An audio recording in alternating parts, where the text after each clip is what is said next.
El logopeda diseña las terapias para intentar solucionar los problemas de comunicación, de lenguaje, de habla, de voz. Según el INE, hay 19 logopedas por cada 100.000 habitantes. Los niños, las pantallas, hasta los 6 años no debería estar tocando muchas pantallas o ninguna. Ir al logopeda es un servicio de lujo. Bienvenidos a un nuevo episodio de El extranjero y hoy nos vamos a enfocar en el poder de las palabras y de la comunicación. Nos acompaña un experto en logopedia que nos va a contar todo sobre este amplio mundo de cómo preparar a las personas para poder conectar y comunicarse mejor. Bienvenido, Jorge Corrionero. Hola Marcela, muchas gracias por llamarme. Pues nada, esta mañana muy bien porque me he podido escapar de mis tareas que normalmente suelo hacer para aquí hablar con vosotros, o sea que sí que estoy perfectamente, la verdad. Pues muchas gracias por acompañarnos en este nuevo episodio para poder compartir con todos nuestros oyentes este amplio mundo, ¿no?, de la logopedia. Y quisiera empezar un poco por allí, que nos cuentes por qué elegiste esta profesión. De acuerdo, pues al final yo lo escogí por una experiencia personal. Tenía nódulos bilaterales, es decir, en las dos cuerdas vocales, que para los que no conozcan, los nódulos en las cuerdas vocales son dos engrosamientos de las mucosas que hay en las cuerdas. Tenemos dos cuerdas, pues hay como un enrojecimiento, unos lobulitos, ¿vale? Que es como una zapatilla que te está rozando en el pie continuamente. Y entonces pues se producía una irritación y posteriormente un engrosamiento en esos nódulos vocales, ¿no? Yo tenía una buena capacidad expiratoria, encima con mucho deporte en aquel entonces y eso, pero no la sabía aprovechar y con el logopeda pues lo conseguí. Y en mi caso, se me fueron los nódulos completamente de forma orgánica, y entonces eso fue lo que luego años más adelante en la selectividad dije, oye, pues esta carrera está chula. Lo elijo. Voy a intentar hacerlo. Sí, claro. Eso es. Bueno, ¿y cómo nos podrías definir la logopedia de una forma sencilla para que nuestros oyentes pues entiendan de qué se trata esta profesión? El logopeda es el que, digamos, diseña las terapias para intentar solucionar los problemas de comunicación, de lenguaje, de habla, de voz. Vamos, que hay un amplio mundo, desde luego, de ayuda que pueden ofrecer. En general, ayudamos a hablar en todas sus facetas, comunicar, y también esos temas como están tan anexos, los de comer o alimentación o funciones de la boca, el cuello, cara, pues también, pero depende del sector, sí. Claro. Bueno, Jorge, de hecho, según las últimas estadísticas, que a lo mejor tú, si tienes algún dato adicional, nos lo puedes compartir, se indica, según el INE, hay 19 logopedas por cada 100.000 habitantes. Entonces, tú, que eres pues dedicado a esta profesión, ¿crees que actualmente hacen falta muchos más logopedas en España, por ejemplo, bueno, y luego en general, ¿no? Porque al final pues es una profesión que a lo mejor es muy demandada o mucha gente no accede también pues a tener un tratamiento, pero ¿hacen falta más logopedas actualmente en España? Pues es una buena pregunta, porque te puedo contestar depende o sí y no, porque hay que matizar la respuesta, y es que es verdad que es una profesión que ciertamente puede escasear por el número de habitantes que hay en servicio, es cierto, ¿vale? Y también es verdad que hay demanda creciente, porque hay como muchos aspectos a los que poder tratar, no es el logopeda que va a llevar niños exclusivamente y ya está, entonces se amplía la población, ¿vale? Entonces opino que sí que estaría bien ir subiendo un poco el número de logopedas para poder tratar sobre todo a más abanico, más amplio de población. Y sobre todo, ahora el sí no es porque debería haber más logopedas, sí, pero creo que pese a la generalidad del logopeda, deberíamos incentivar la especialización en ciertos campos para que cada uno pueda intentar tener un conocimiento muy focal, muy profundo de una cierta sección, y así poder repartir mejor las competencias. Y luego el otro problema está en que si no hay tantos logopedas es porque las condiciones estatales, público-privadas, tanto para las personas que lo necesitan como para los propios profesionales, hay trabajo, hay demanda, pero no, las condiciones actualmente no son tan buenas como para poder incentivar que haya un servicio más ampliado y de tanta calidad. Claro. ¿Y tu experiencia, es decir, desde hace cuánto te dedicas a esto? Pues llevamos ya, creo que he superado la década por ahora de dedicarme a esto. Llevo viendo chicos desde que tenía 18, 19 años prácticamente, aunque sin cobrar mucho, pero los veía. Yo empecé sobre todo con niños, con público infantil, con niños con temas de lectoescritura, de problemas de dislexias, disgrafías, disortografías, es decir, personas que tienen una inhabilidad o una resistencia a aprender esas cosas que son para escribir y para leer. Y luego fui ampliando con esos niños pues problemas de lenguaje, niños que tardaban más en aprender a hablar o niños que ya hablaban mucho pero no se les entendía de cara al público porque había muchos sonidos que o bien todavía no sabían hacer o confundían unos por otros. Por ejemplo, la K y la T. La T solo cambia en que se pronuncia con la parte delantera de la lengua en las arruguitas que tiene el paladar duro ahí detrás de los dientes. Y la K se pone la lengua justo en el velo de paladar atrás. Solo se diferencian en ese rasgo. Entonces, tasa, campana, tampana. Y así, con un montón de sonidos y palabras que hacen que no entiendan. Pues eso con los chicos, al final yo empecé trabajando por ahí. Claro, ya nos mencionas que has trabajado, por supuesto, sobre todo con niños autistas y también con síndrome de Down. ¿Qué otras condiciones te has encontrado? ¿Y es muy difícil trabajar con estas personas? Imagínate adultos que recurren a Alzheimer, que recurren a Parkinson. Yo estuve en la asociación de Parkinson un tiempo viendo cómo se manejaban esos pacientes.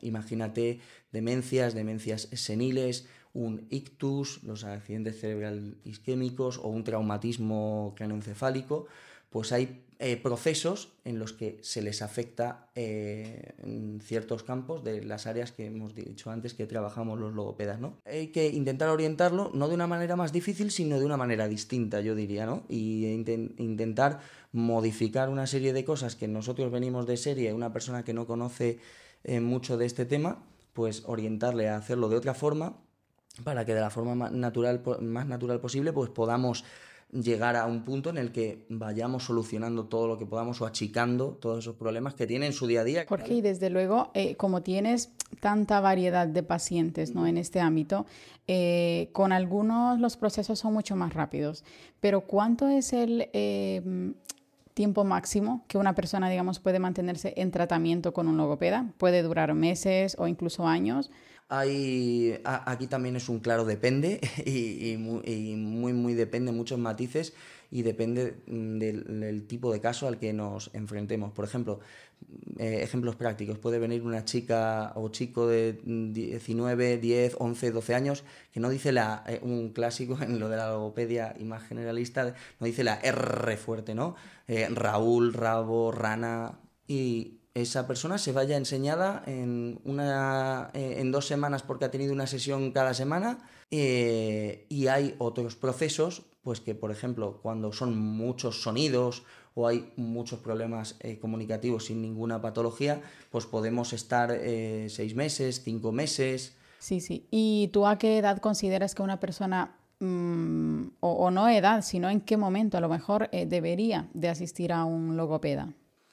De acuerdo. En cuanto al tema de adultos, en cuanto se note alguna cosa rara para él o alguna cosa que le lleve dando pesar un tiempo y hagamos una balanza y en esa balanza bueno, puedo puentearlo, no tengo problema, no hay ningún problema para acudir a un profesional. Sin embargo, cuando hacemos una balanza y esos problemas te están suponiendo un coste en tu rutina, la balanza evidentemente pues cuesta, ¿no? Y en el tema de niños es verdad que cada vez nos llegan antes, pero porque en la educación que hemos recibido en mi generación aprendíamos los conceptos con un poco más de desfase y ahora se está queriendo implantar mucho bilingüismo y a la vez mucho conocimiento, aprenden a leer antes, aprenden a contar antes, intentan aprender todo antes. Y los logopedas trabajan, es decir, pueden trabajar de forma individual con sus maneras de preparar un tratamiento, ¿O es imprescindible tener apoyo de otros profesionales, como traductores, intérpretes, médicos, ¿sabes? Tú, por ejemplo, ¿trabajas también en apoyo con otros profesionales? Sí, en determinados contextos. Hay algunos en los que puedo estar solo perfectamente para trabajarlo y en otros necesito auxiliares o necesito la correspondencia de otros profesionales para arropar el tratamiento. Por ejemplo, que tengas algunos pacientes en una residencia o en un hospital o sean personas mayores para tratar trastornos de alimentación. O por ejemplo, vas a también trabajar lenguaje, pero estás pendiente por muchas cosas orgánicas que tienen de necesidad ellos de sus cuidadores, los enfermeros, los auxiliares, y también el comentar el proceso motor. Muchas veces está el fisioterapia, también está el médico, el otorrino, es el que vamos a ir conversando con él para si hay patologías físicas como cuerdas vocales, parálisis de cuerda vocal, todas esas cosas. Y también con los dentistas, todas las cosas que infligen en el habla o en la alimentación de los problemas de oclusión o dentarios, también estamos en plena coordinación. Vale, Jorge, entrando un poco también en el área de la extranjería, que por supuesto tú tienes muchos pacientes que son extranjeros. Sí. Bueno, primero, ¿tienes más pacientes extranjeros o también, digamos, españoles en este caso? Bueno, pues españoles tengo muchísimos, evidentemente, pues estamos en Madrid, en España tengo muchos. No diría al 50 al 50, es menor el número de extranjeros, pero tampoco se queda corto el porcentaje. Digamos, ponle un 60 y pico por ciento, 30 y pico por ciento extranjeros, ¿vale? ¿Y de los extranjeros, de qué nacionalidades son la mayoría? Imagínate Venezuela, Colombia, Honduras, Perú, de Perú bastante, Paraguay no tanto, y también personas de Marruecos, sobre todo personas de Marruecos veo bastante. Bien, Jorge, ¿y con qué barreras de lenguaje crees que nos encontramos los extranjeros en mayor medida? Yo te podría decir que incluso lo más típico es sufrir discriminación por personas que no saben español y vienen aquí sin español e intentar sufrir la discriminación, pero no son quizá los casos en los que más discriminación haya, porque se sobreentiende que no es su idioma y bastante esfuerzo hay en intentar, oh, qué bien hablas español, bastante bien hablas español, de hecho está hasta reconocido el esfuerzo.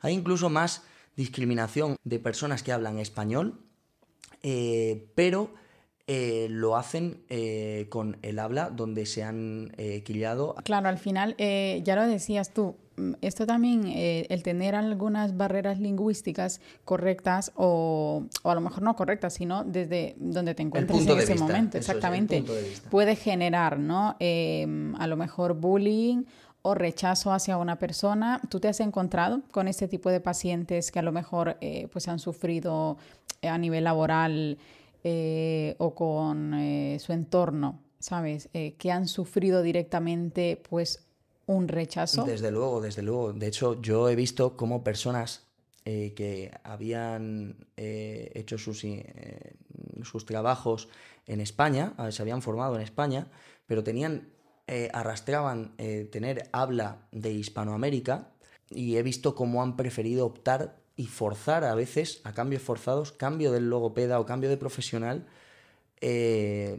porque se han encontrado con estas personas ayudándoles. Entonces, lo he sufrido. Pero imagínate que esto se vive dentro de la profesión y, por supuesto, es lamentable, desde luego, no digamos ahí fuera, ¿sabes? Una persona común que te encuentras a lo mejor pues en un trabajo con estas situaciones. Eso también. Es allá afuera, porque claro.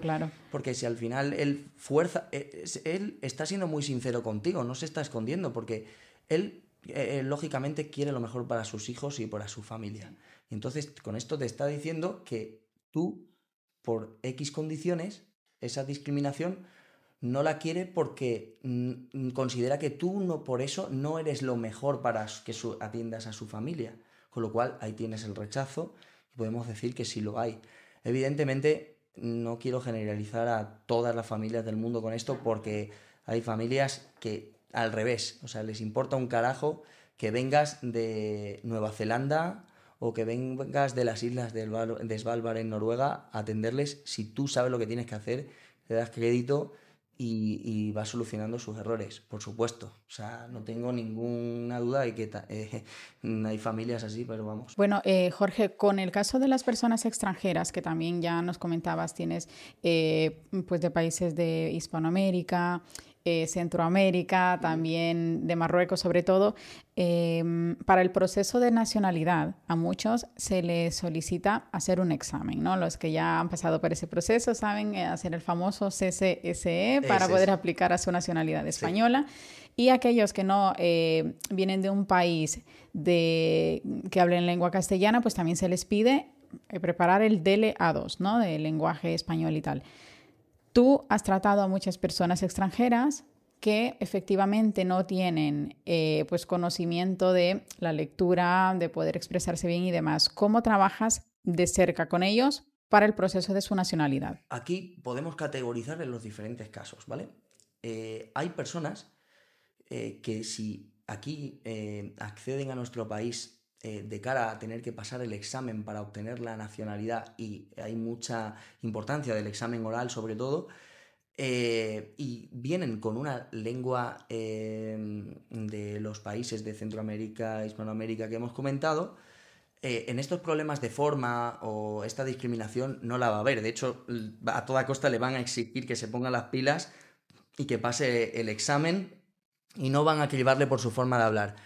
Ese es el caso de las que hablan español. Si ahora vamos a los casos de personas que no hablan español y que vienen aquí a España y tienen que pasar el examen de español, ¿vale? Voy a esto.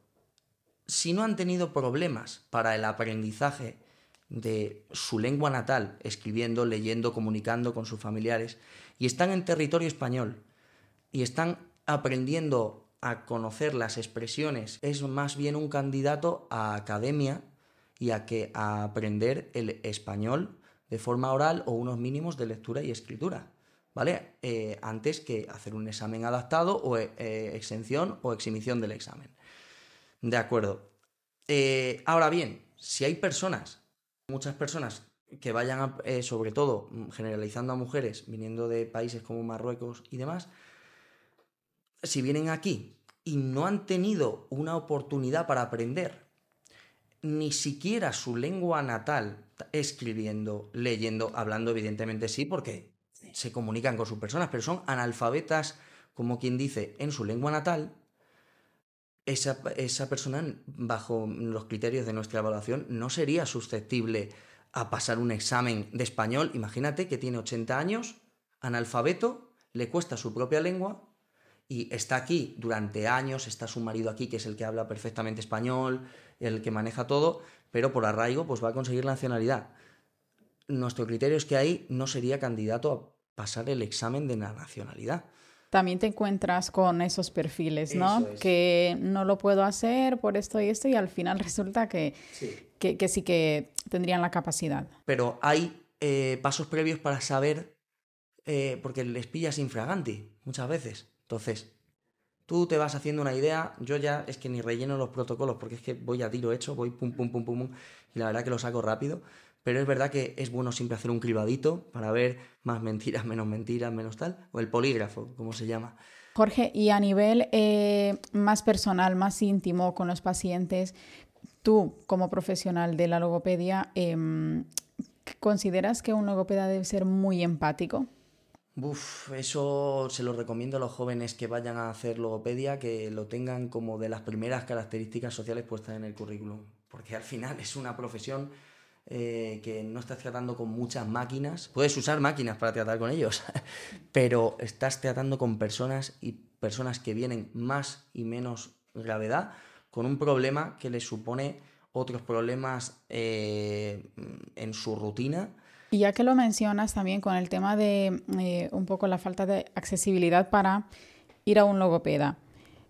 Leíamos algunas noticias que indicaban ir al logopeda es un servicio de lujo. ¿Tú así lo consideras? Yo considero que no debería ser un servicio de lujo. Eso, por supuesto. O sea, de hecho, intento luchar con que tenga una accesibilidad para casi todo el mundo. Trato muchas familias con un poder adquisitivo bajo también. Trato personas que tienen un poder alto, bajo, intermedio. Voy a zonas en el que me abruma incluso el poder adquisitivo que hay, y otras en las que me abruma el poco poder adquisitivo que tienen. Yo, por ejemplo, no había subido los precios en 6 años, viniendo de antes de la pandemia.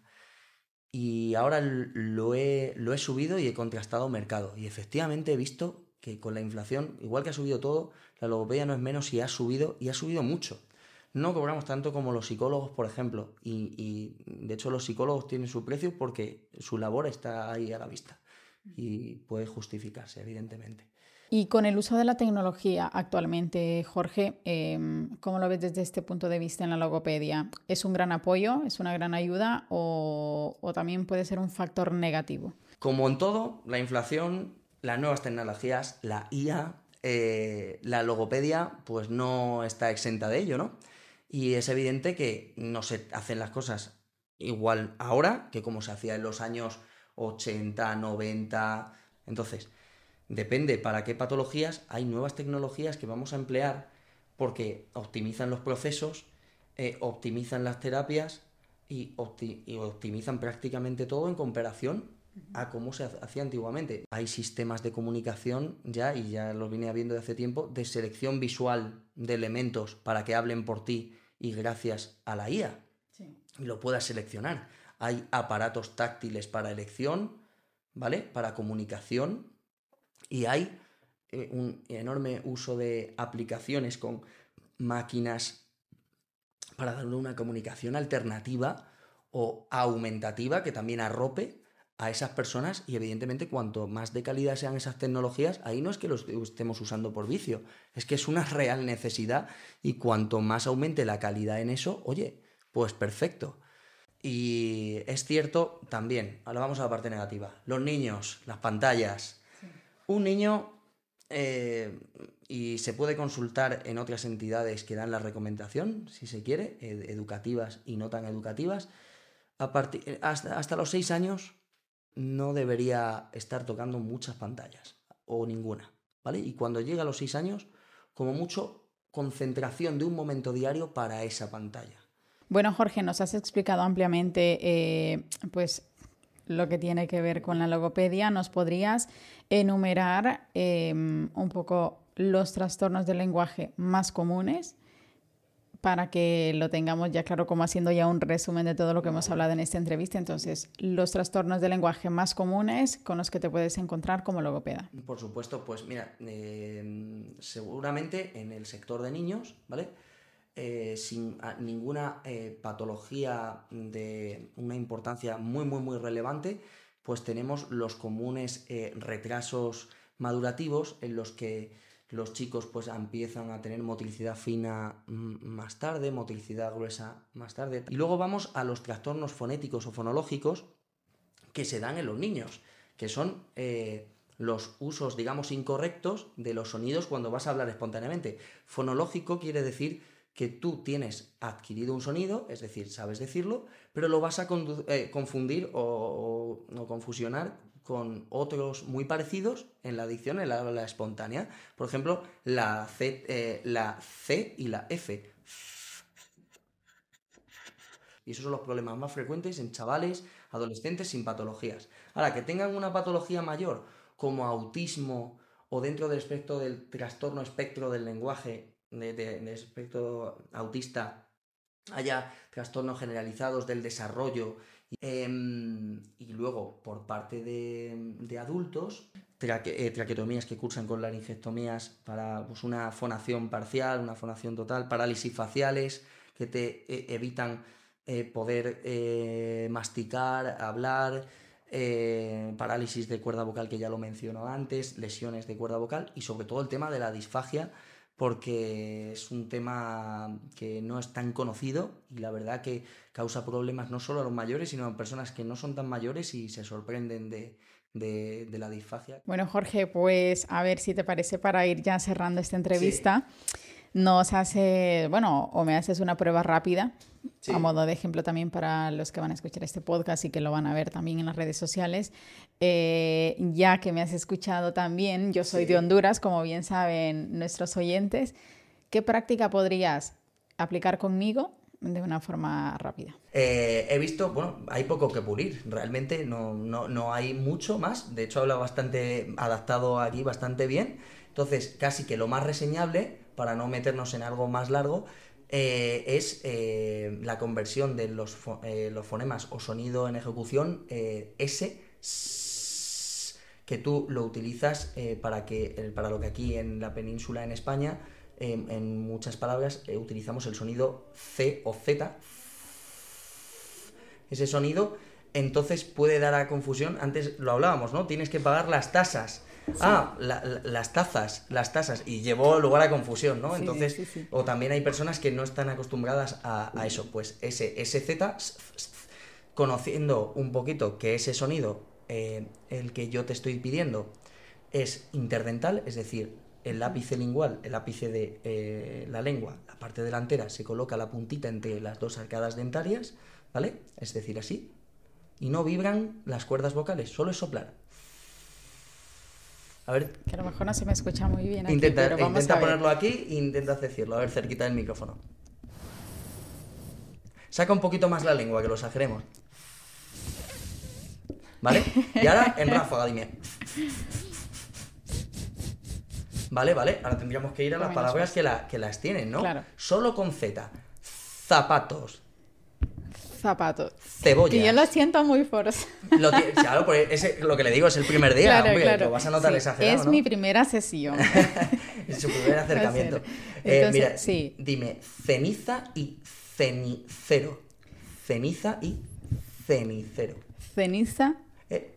Mira, cuando haga así, es que es lengua fuera, como un camaleón. Vale. Y va a tocar la Z, ¿eh? Dime, ceniza. Ceniza. Vale. Ceniza y cenicero. Ceniza y cenicero. Eso es. ¿Y ahora qué haríamos? Más rápido. Ceniza y cenicero. Ceniza y cenicero. Vale, qué bueno, cuesta, ceniza y cenicero. Mucho. Y luego sería mezclar las que tienen Z con las que tienen S, ¿vale? Dime, he comprado 5 cebollas y 5 zanahorias. He comprado 5 cebollas y 5 zanahorias. Perfecto. Y luego ya pues le diríamos a ChatGPT, ponme unas buenas. Y hacemos rápido. Ponme un trabalengua. Así pues eso sería, por ejemplo. Sí. Pues muchísimas gracias, Jorge. De verdad que ha sido... Gracias o gracias. O gracias. Claro, y ahí está. Ya no te molesto más. No. Muchas gracias por acompañarnos en esta entrevista, porque definitivamente, ya te decía, hay un amplio mundo en el sector de la logopedia, desde luego. Ojalá que todas esas ideas que tienes, sobre todo tú como profesional, de que se vuelva un poco más accesible para muchas personas que realmente lo necesitan o lo necesitamos, sí. ¿Sabes? A nivel también de sanidad y todo eso, que se incluya un poco más, ¿no? Así que definitivamente es un tema muy importante, una profesión definitivamente también muy imprescindible en la sociedad, y que nos alegramos de todo lo que has podido hacer y de todas las personas a las que has apoyado hasta ahora, y te deseamos muchos éxitos de parte del extranjero. Igualmente a vosotros también, que os vaya muy bien y que podáis seguir divulgando, que las personas tengan conocimientos que no sabían antes y que sepan que están ahí y que sea para todo el mundo y que puedan preguntar, puedan consultar libremente. Y el saber no ocupa lugar. Bueno, yo ya me voy quedando sin muchos metros cuadrados ahí, pero lo intento hacer obra ahí en la cabeza. ¿Cómo te pueden encontrar? Tengo alquilado un espacio en Tres Cantos y también logopedia a domicilio, logopedas a tu domicilio, pues también lo podéis encontrar ahí en Google y contactar, buscar a Jorge, y ahí estoy también. Pues muchísimas gracias, y bueno, ya lo saben, si quieren contactar, pues tienen ahí las indicaciones, y recuerden, por supuesto, suscribirse a nuestro canal en YouTube, seguirnos en las redes sociales, y les esperamos en un próximo episodio.